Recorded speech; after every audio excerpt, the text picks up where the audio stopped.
जय हिंद साथियों, कैसे हैं आप लोग।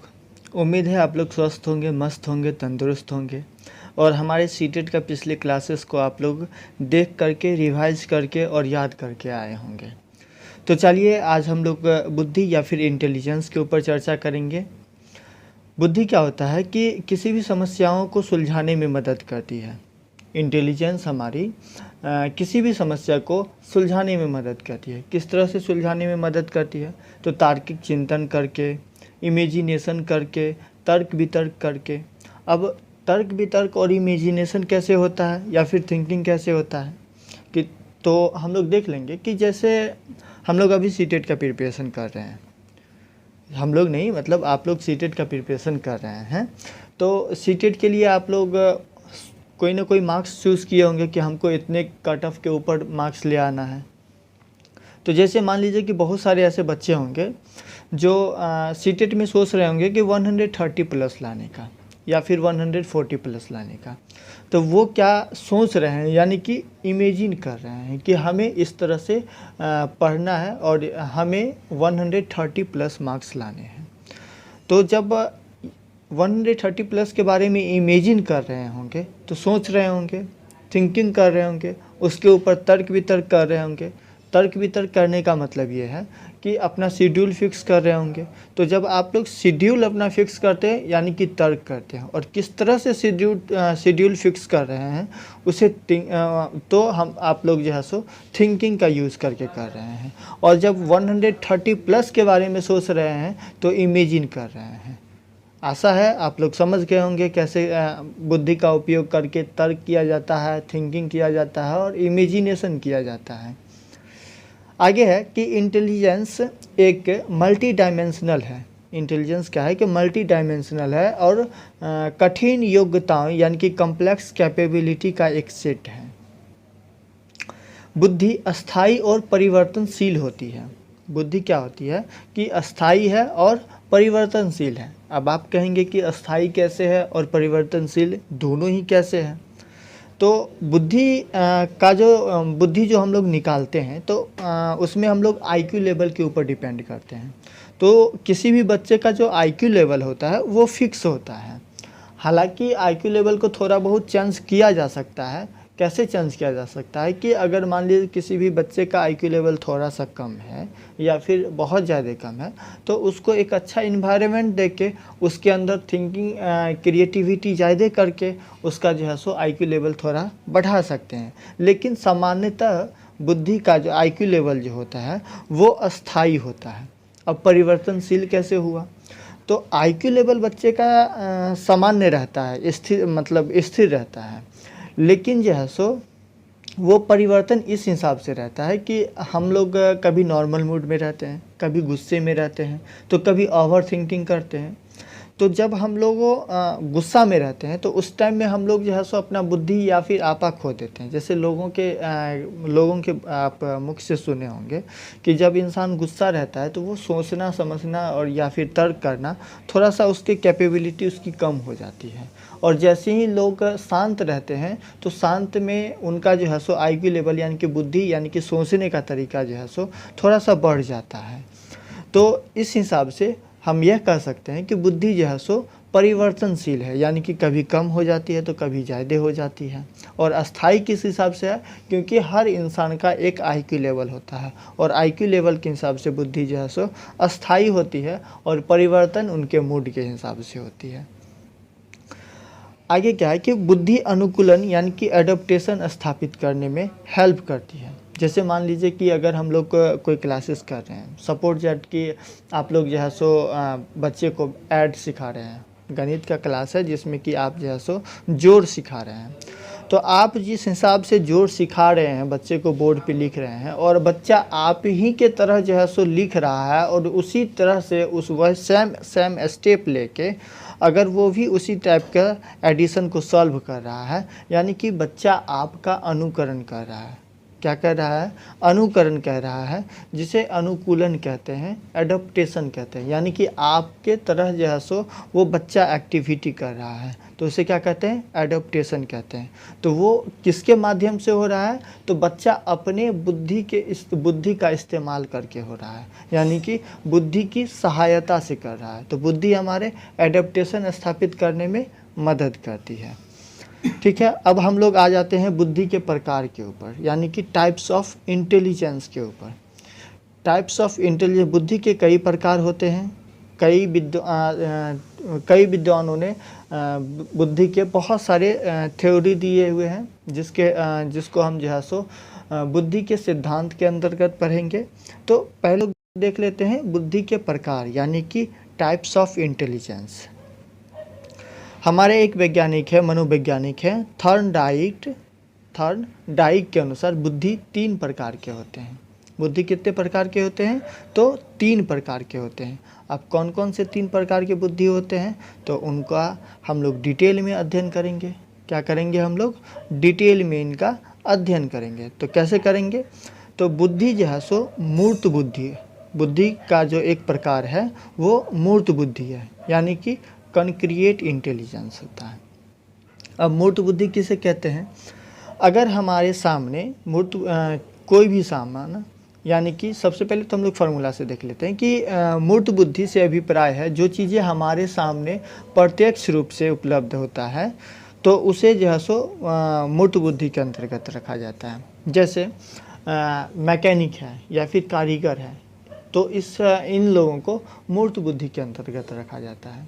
यानी कि अगर मैकेनिक है तो वो कोई भी काम को कर रहा है या फिर वो अपना काम कर रहा है, तो मैकेनिक है, जाहिर सी बात है कि मैकेनिकल वर्क कर रहा होगा, मैकेनिकल वर्क में मशीन को ठीक कर रहा होगा। तो वो सामने रखी मशीन को प्रत्यक्ष रूप से देख के उसमें उसकी कमी को या फिर उसमें जो खामियां हैं या फिर उनमें जो डिफ़ॉल्ट है उसको सामने प्रत्यक्ष रूप से देख रहा है, और देखने के बाद तब उसको ठीक करने की कोशिश कर रहा है या फिर ठीक कर रहा है, तो उसे क्या कहते हैं, मूर्त बुद्धि यानी कि कॉन्क्रिएट इंटेलिजेंस के अंतर्गत रखा जाता है। यानी कि जो चीज़ें हमारे सामने में रखी हुई है, जैसे मान लीजिए कि कोई कारीगर है, एक कारीगर है जो बेंच डेस्क बना रहा है, तो वो सामने में प्रत्यक्ष रूप से उस बेंच डेस्क को छू करके और उसको एक सही शेप दे रहा है। यानी कि सामने उसके सामने एक लकड़ी रखी हुई है और उसको जो है सो उस तरह का शेप दे रहा है। यानी कि किसी भी प्रकार का, या फिर टेबल बना रहा हो या फिर चौकी बना रहा हो या कुछ भी बना रहा हो, तो वो कहने का मतलब क्या है कि सामने रखी हुई चीज़ों को प्रत्यक्ष रूप से देख के और तब उसके ऊपर चिंतन कर रहा है, तो उसे क्या कहते हैं, मूर्त बुद्धि के अंतर्गत रखते हैं। अब आ जाते हैं अमूर्त बुद्धि, यानी कि एब्स्ट्रैक्ट इंटेलिजेंस के ऊपर। जो बुद्धि हमें दिखाई नहीं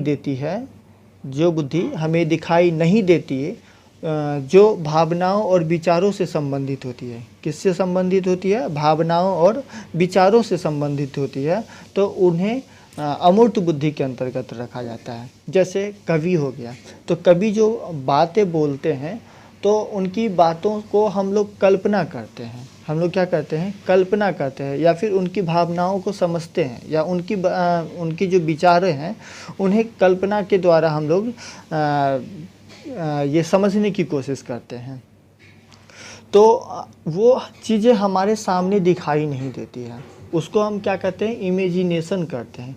तो जैसे ही कोई भी चीज़ को अगर हम इमेजिन करके और उस चीज़ को समझने की कोशिश करेंगे, तो वो जो है सो एब्स्ट्रैक्ट इंटेलिजेंस यानी कि अमूर्त बुद्धि के अंतर्गत आते हैं। तो एग्जाम्पल में क्या आ जाते हैं, कवि आ जाते हैं, डॉक्टर आ जाते हैं, चित्रकार आ जाते हैं। अब कहिएगा चित्रकार कैसे आ जाता है, तो चित्रकार क्या है कि बहुत बड़ा सा फिगर कोई रहता है उसके सामने, और उस बड़े फिगर को एक छोटे से पेज पे इमेजिन करके और उसको जो है सो उस आकार में ढालता है, तो इमेजिन ही कर रहा है। तो चित्रकार को किसके अंतर्गत रखेंगे, तो एब्स्ट्रैक्ट इंटेलिजेंस के अंतर रखेंगे, यानी कि अमूर्त बुद्धि के अंतर्गत रखेंगे। अब आ जाता है हमारा सामाजिक बुद्धि। क्या आ जाता है, सामाजिक इंटेलिजेंस, सोशल इंटेलिजेंस। जो समाज सेवी होते हैं, समाज के लिए कार्य करते हैं, तो उन्हें सामाजिक इंटेलिजेंस के अंतर्गत रखा जाता है। यानी कि ऐसे व्यक्ति जिनका बुद्धि जो है सो समाज के वेलफेयर के लिए काम करता हो, तो उनको जो है सो सामाजिक बुद्धि के अंतर्गत रखा जाता है। जैसे नेता हो गया, व्यवसायी हो गया, समाज सेवी हो गया, या फिर अध्यापक हो गया। अध्यापक भी तो समाज के लिए ही, समाज के हित के लिए ही तो काम करता है। वो भी तो समाज के जो बच्चे होते हैं उन्हें जो है सो शिक्षा देके और समाज को आगे बढ़ाने का कार्य करते हैं। तो इन्हें क्या, किसके अंतर्गत रखा जाता है? तो सोशल इंटेलिजेंस के अंतर्गत रखा जाता है। अब जो हमने आगे बताया था, इससे पहले बताया था कि आईक्यू लेवल, तो आईक्यू लेवल निकालने का एक फार्मूला होता है जो कि 1916 ईस्वी में टर्मन के द्वारा दी गई थी। टर्मन के द्वारा 1916 ईस्वी में इसको जो है सो इस फार्मूला को दी गई थी, जो कि प्रत्यक्ष रूप, जो कि डायरेक्ट जो है सो हमारे सीटेट के एग्ज़ाम में कभी कभी आ जाते हैं। क्या आ जाते हैं? आईक्यू लेवल निकालने के लिए आ जाते हैं। तो आईक्यू लेवल निकालने के लिए ये एक तरह से न्यूमेरिकल टाइप का क्वेश्चन हो गया। तो न्यूमेरिकल टाइप के क्वेश्चन में क्या क्या दिया? बच्चा का मेंटल एज दिया हुआ रहेगा और वास्तविक एज दिया हुआ रहेगा। जैसे मान लीजिए कि हम लोग मैथ्स में अगर हम लोग परसेंटेज निकालते हैं, तो किसी भी बच्चे को कितना मार्क्स आया है और इस चीज़ का अगर हम लोग परसेंटेज निकालते हैं तो क्या करते हैं? जो बच्चा का ऑब्टेन्ड मार्क्स है और डिवाइडेड क्या करते हैं, जो टोटल मार्क्स है वो इंटू 100 कर देते हैं। तो हम लोगों का क्या निकल जाता है? जो परसेंटेज मार्क्स हमने ऑब्टेंड किया है वो परसेंटेज मार्क्स निकल जाता है। तो आईक्यू लेवल निकालने के लिए क्या होता है कि मेंटल एज, यानी कि जो बच्चा का जो दिमागी एज है वो, और वास्तविक एज, यानी कि मेंटल एज डिवाइडेड बाय वास्तविक एज इंटू 100 कर देते हैं। क्या कर देते हैं? मेंटल एज डिवाइडेड बाय वास्तविक एज इंटू 100 अगर कर देते हैं तो बच्चे का आईक्यू लेवल निकल जाता है। अब आगे देखते हैं कि कौन से बच्चे का कितना आईक्यू लेवल है और उसको किस श्रेणी में रखा जाता है, इसके ऊपर चर्चा कर लेते हैं और देख लेते हैं। तो जिन बच्चों का 25 से कम आईक्यू लेवल होता है उन्हें जड़ बुद्धि, यानी कि जड़ बुद्धि के अंतर्गत रखा जाता है। जिन बच्चे का आईक्यू लेवल 25 से 49 के अंतर्गत रहता है, 25 से 25 से 49 के बीच में रहता है, तो उन्हें मूढ़ बुद्धि के अंतर्गत रखा जाता है। इसके आगे है 50 से 69 के अंतर्गत मूर्ख बुद्धि को रखा जाता है। 70 से 79 को मंद बुद्धि के अंतर्गत रखा जाता है। 80 से 89 सामान्य बुद्धि से नीचे रखा जाता है। और मुख्यतः जो क्वेश्चन हमारे एग्ज़ाम में पूछे जाते हैं, सीटेट के एग्ज़ाम में, वो इनसे पूछे जाते हैं। 90 से कितना रहता है? 90 से 109 के बीच में रहता है, तो उन्हें सामान्य बुद्धि के अंतर्गत रखते हैं। आगे है कि 110 से 119 के अंतर्गत जो रहते हैं वो सामान्य बुद्धि से ऊपर रहते हैं। 120 से 129 के बीच में जिनका आईक्यू लेवल होता है वो तीव्र बुद्धि के अंतर्गत आते हैं। किसके अंतर्गत आते हैं? तीव्र बुद्धि के अंतर्गत। और 130 से 139 के अंतर्गत जिनका आईक्यू लेवल रहता है उनको प्रखर बुद्धि के अंतर्गत रखे जाते हैं। और जो हमारा जो हाईलाइटेड टॉपिक है, यानी कि जो इम्पोर्टेंट है मेरे लिए, वो है ये गिफ्टेड बच्चा, और दूसरा क्या है? एवरेज। यही मुख्य रूप से क्वेश्चन आते हैं यहीं से। तो कहाँ से आते हैं? ये हमारे सामान्य बच्चे के लिए आते हैं, जो एवरेज स्टूडेंट है और जो प्रतिभाशाली है। पूछा जाता है कि सामान्य बच्चे का आईक्यू लेवल कितना से कितना तक होता है, तो 90 से 109 के बीच में रखते हैं। और जो गिफ्टेड बच्चे होते हैं, जो गॉड गिफ्टेड बच्चे होते हैं, उनका आईक्यू लेवल 140 से अधिक होता है। कितना से अधिक होता है? 140 से अधिक होता है। इसको एक याद करने के लिए एक छोटा सा बात याद रखेंगे कि जैसे मान लीजिए कि हम लोगों का एग्ज़ाम कितना होता है, तो 150 मार्क्स का एग्ज़ाम होता है। इसमें अगर जो बच्चा 140 प्लस मार्क्स लाता है तो उसे क्या कहते हैं हम लोग? सुपर इंटेलिजेंट बच्चा कहते हैं, यानी कि टॉपर कहते हैं। तो टॉपर मतलब गिफ्टेड बच्चा के अंतर्गत आ जाएगा। तो 140 से याद रखेंगे, 150 में 140 प्लस से याद रखेंगे कि गिफ्टेड बच्चा हो गया, और 90 से 109 के बीच में एवरेज बच्चा यानी कि सामान्य बुद्धि वाले बच्चे होंगे। अब हम लोग चर्चा कर लेते हैं गिफ्टेड बच्चा कहते किसको हैं। आप लोगों के मन में आ रहा होगा ऐसा क्वेश्चन कि गिफ्टेड बच्चा किसे कहते हैं। ये भी हमारे लिए बहुत ज़्यादा इम्पोर्टेंट है। 1-2 नंबर का क्वेश्चन यहाँ से रहता ही रहता है कि गिफ्टेड बच्चा किसे कहते हैं, और इससे हमारा CDP में क्वेश्चन रहेगा ही रहेगा। तो देख लेते हैं, बस इतना ही लाइन है और ये आप लोगों को 1 मार्क्स दे के चला जाएगा। तो प्रतिभाशाली बच्चे वो अपनी डिसीजन में इंडिपेंडेंट होते हैं, वो अपना डिसीजन खुद लेते हैं कि उन्हें क्या करना है, किस क्षेत्र में जाना है, किस लाइन में जाना है, तो ये अपना डिसीजन खुद लेते हैं। इनके अंदर आत्म क्षमता यानी कि सेल्फ एफिशिएंसी बहुत हाई होती है। तो आप लोग बताइए कि आपके अंदर सेल्फ एफिशिएंसी हाई है या नहीं है।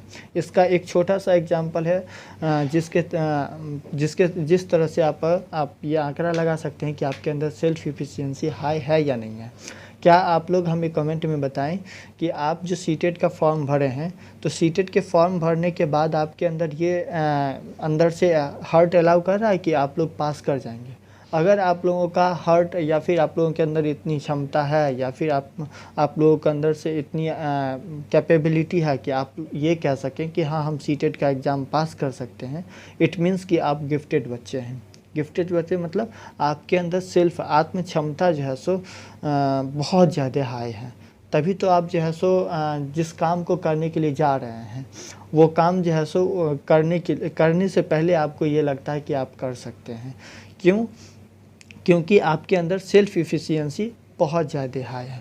जिन बच्चों के अंदर सेल्फ एफिशिएंसी कम होता है वो अपने काम के प्रति उतना ज़्यादा अग्रसर नहीं होते हैं, और उन्हें लगता है कि होगा तो भी ठीक है, नहीं होगा तो भी ठीक है, या फिर नहीं होगा। तो जो निगेटिव थॉट वाले बच्चे हैं वो जो है सो गिफ्टेड बच्चे के श्रेणी में नहीं आते हैं, वो एवरेज बच्चे के श्रेणी में आते हैं। साथ ही साथ जो गिफ्टेड बच्चे होते हैं उनके पास क्रिएटिव आइडियाज़ बहुत ज़्यादा होते हैं। क्या होते हैं? क्रिएटिव आइडिया उनके पास बहुत ज़्यादा होती है, उनके अंदर क्यूरियोसिटी ज़्यादा होती है। क्या होती है? क्रिएटिव आइडियाज़ बहुत ज़्यादा होते हैं। ये बहुत ज़्यादा तरीक़ों पर या फिर बहुत ज़्यादा पॉइंट पे बहुत ज़्यादा सोचते हैं, और क्यूरियोसिटी मतलब जिज्ञासा उनके अंदर बहुत ज़्यादा होती है।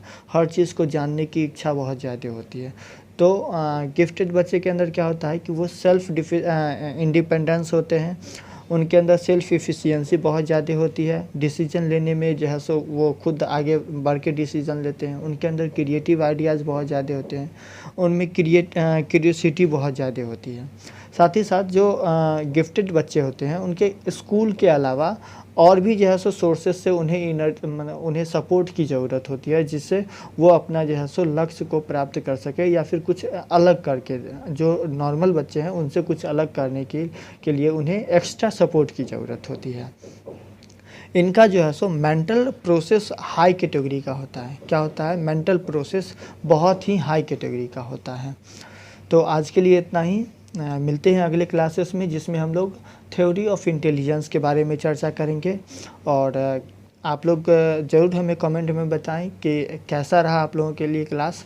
और ये जो हम लोगों का क्लास है, इस क्लास से 1 या 2 मार्क्स का क्वेश्चन कंफर्म आएगा ही आएगा। तो जितना नोट्स है उसको अच्छी तरीके से पढ़ लें, और जिस पॉइंट को मैंने हाईलाइट किया है उसको याद करें। तो फिर मिलते हैं अगले क्लासेस में, जिसमें हम लोग थ्योरी ऑफ इंटेलिजेंस के ऊपर चर्चा करेंगे। तब तक के लिए जय हिंद, थैंक यू।